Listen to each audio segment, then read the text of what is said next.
Assalamualaikum warahmatullahi wabarakatuh. Para pendengar, peminat kuliah subuh yang saya muliakan.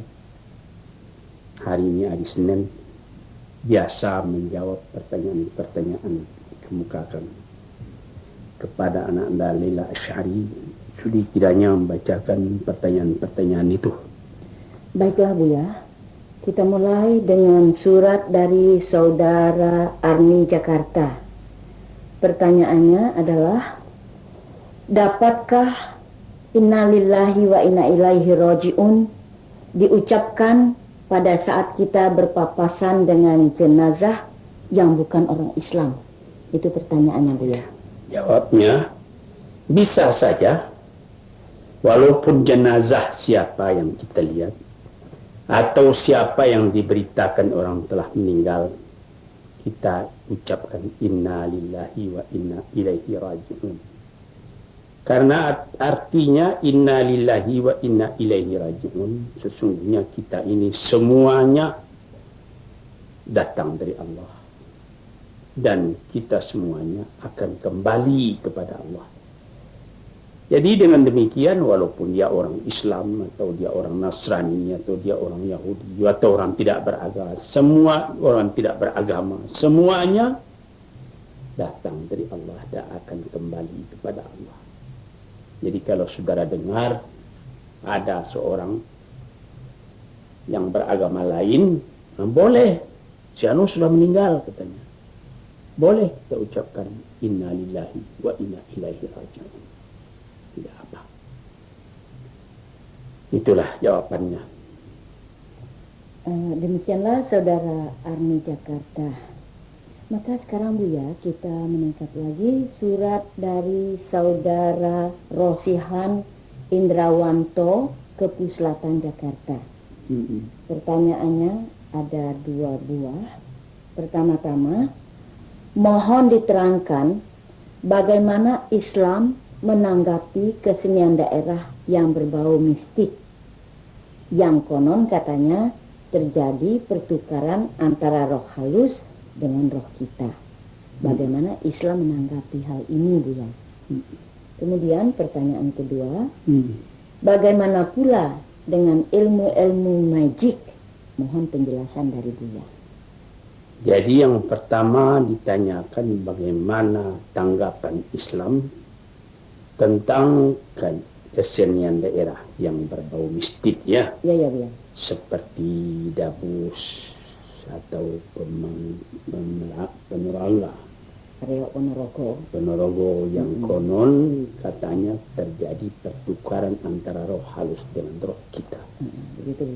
Lebih dulu kita jelaskan bahwa manusia itu walaupun dia orang apa, tidak peduli orang Islam atau orang yang bukan Islam, dengan adanya kesenian daerah yang demikian itu menjadi bukti bahwa apabila orang punya ma'rifat, konsentrasi pikirannya itu sudah menjadi padat, itu waktu itu dia tidak sadar lagi akan dirinya. Seperti orang main kuda lumping, apabila dia sudah genderang, sudah berbunyi, orang-orang yang itu nanti dia bisa betul-betul seperti kuda makan rumput juga, dia tidak sadar akan dirinya lagi.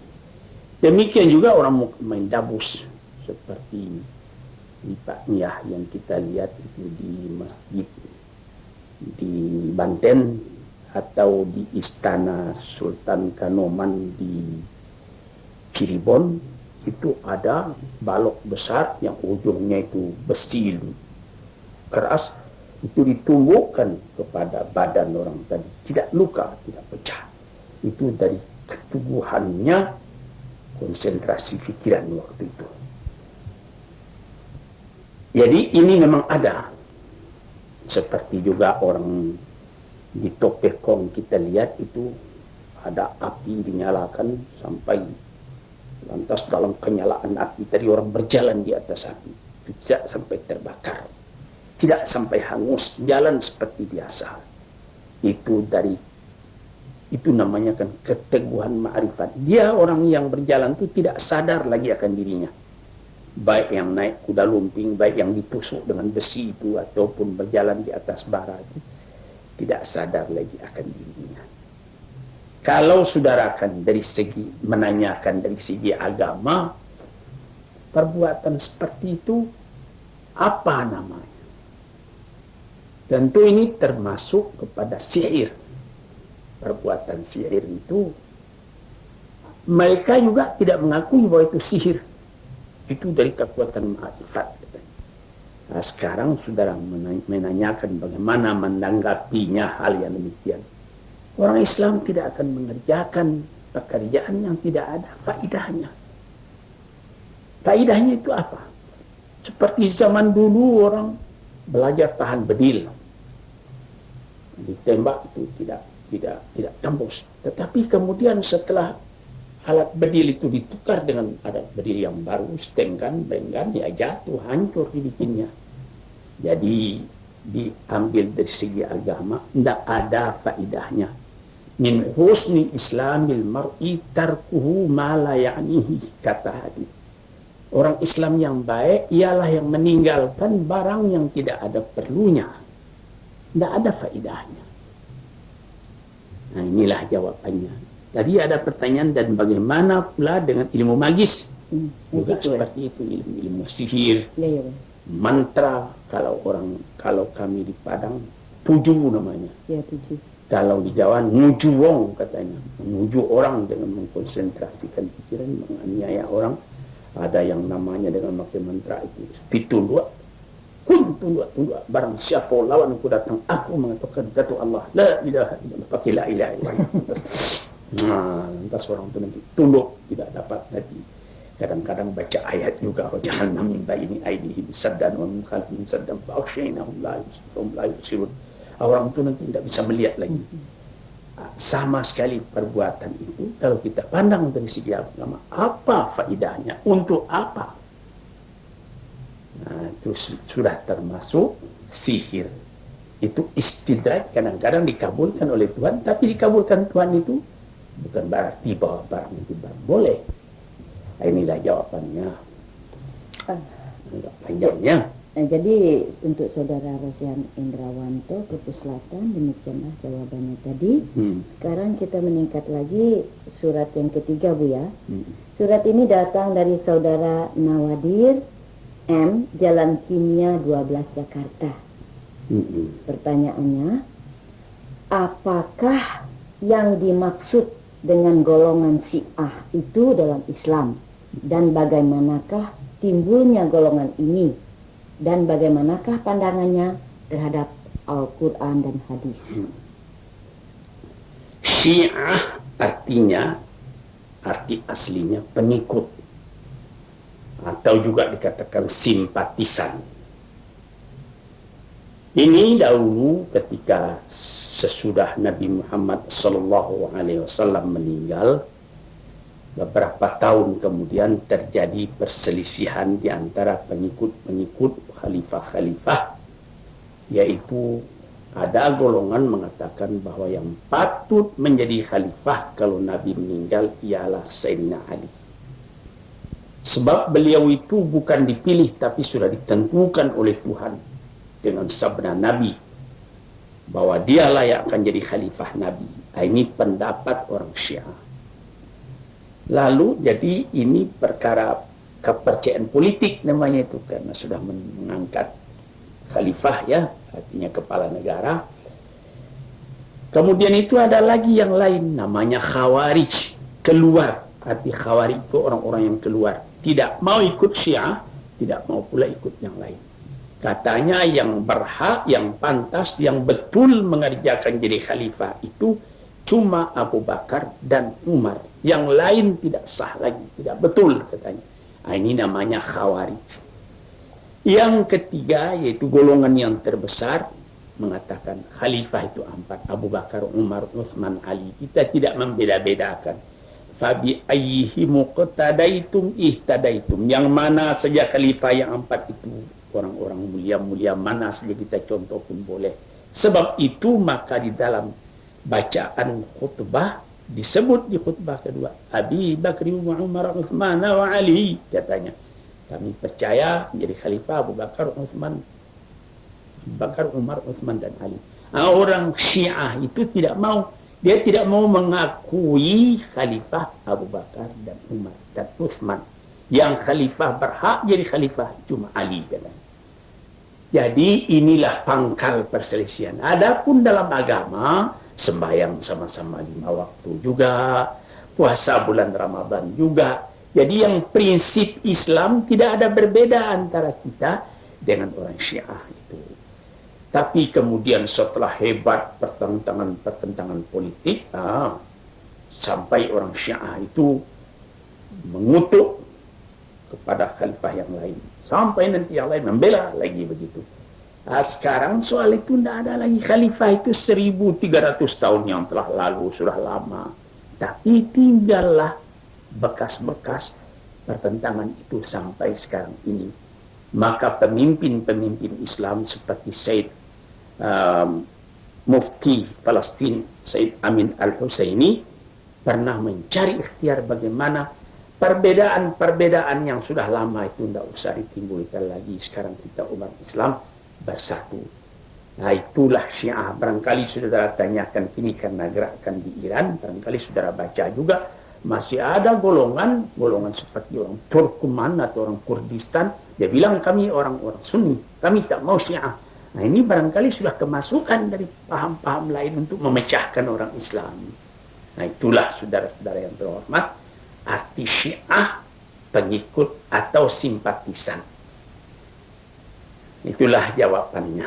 Nah, Buya, sekarang kita membalas surat dari saudara Abdul Qadir, Jalan Kencur, Kelurahan Mangga 2, Utara, Jakarta. Isinya ada 3, Buya, pertanyaannya. Pertama-tama, bagaimana hukumnya seorang lelaki mengawini 2 orang wanita, sedangkan wanitanya kakak beradik? Ini Pertanyaan pertama. Ini tidak boleh. Kalau orang 2 Wa beradik. antajma'u bainal ukhtayain di dalam Al-Quran. Tidak boleh kamu mengumpulkan di antara 2 orang perempuan yang bersaudara. Jadi kalau sekiranya kakaknya ya kakaknya saja. Atau mati kakaknya itu kami di Padang nama itu ganti tikar. Boleh ganti dengan adiknya. Tapi sekali 2 tidak boleh. Dilarang oleh Al-Quran sendiri. Kata Al-Quran, wa antajma'u bainal ukhtayain. Tidak boleh kamu mengumpulkan orang bersaudara kakak beradik. Kemudian itu ada juga sabda Nabi, tidak boleh orang dikawini, dikumpulkan anaknya sama saudara ibunya. Saudara ibunya tidak boleh.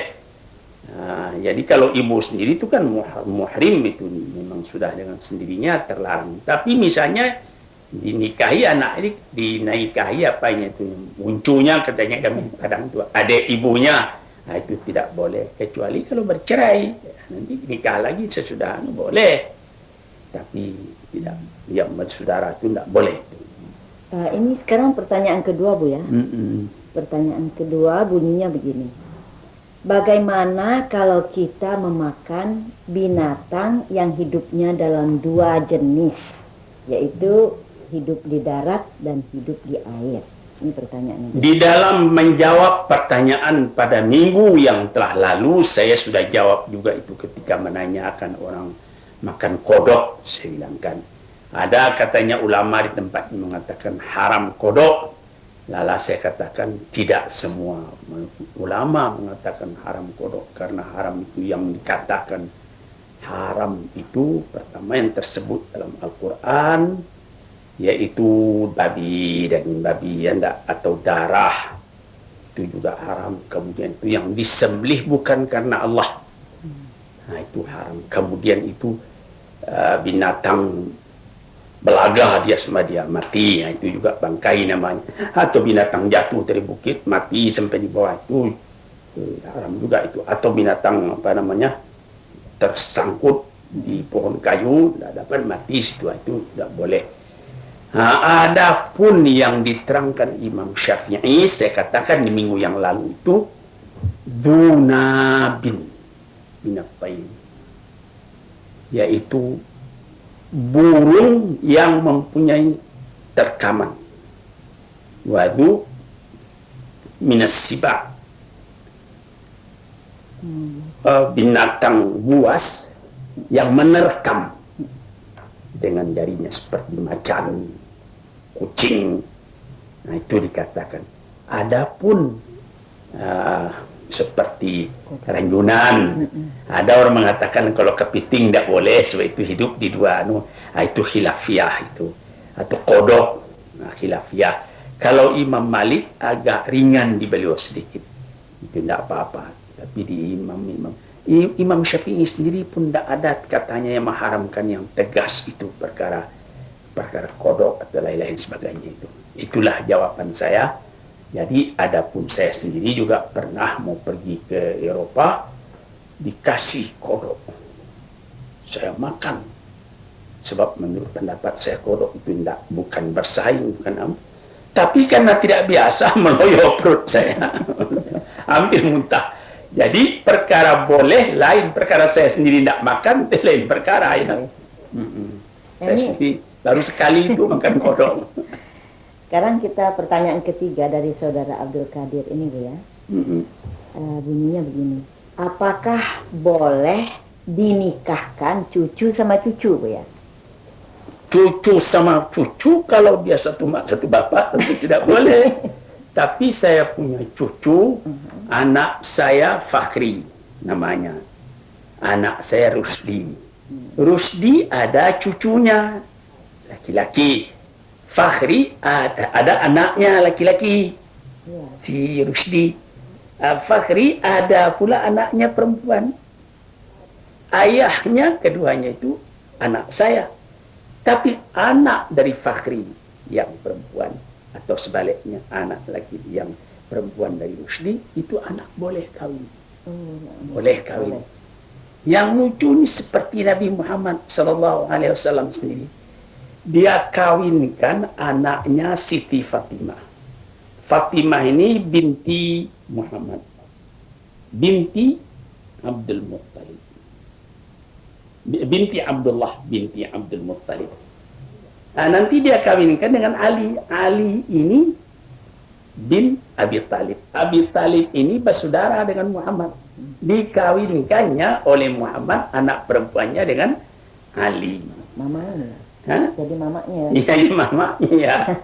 Nah, boleh. Jadi kita lihat ke sana lah jadinya.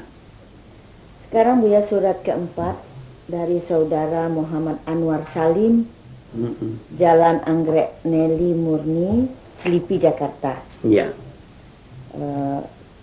Pertanyaan pertama adalah surat At-Taubah, urayanya begini. Bagi kaum musyrikin yang bertaubat, perintahnya supaya diampuni, dan bagi kaum musyrikin yang tak mau bertaubat, perintahnya supaya dibunuh. Surat Al-Khosyiah ayat 21 sampai 22 isinya, yang perintahnya supaya kita beri peringatan saja, karena kita tidak berkuasa atas mereka.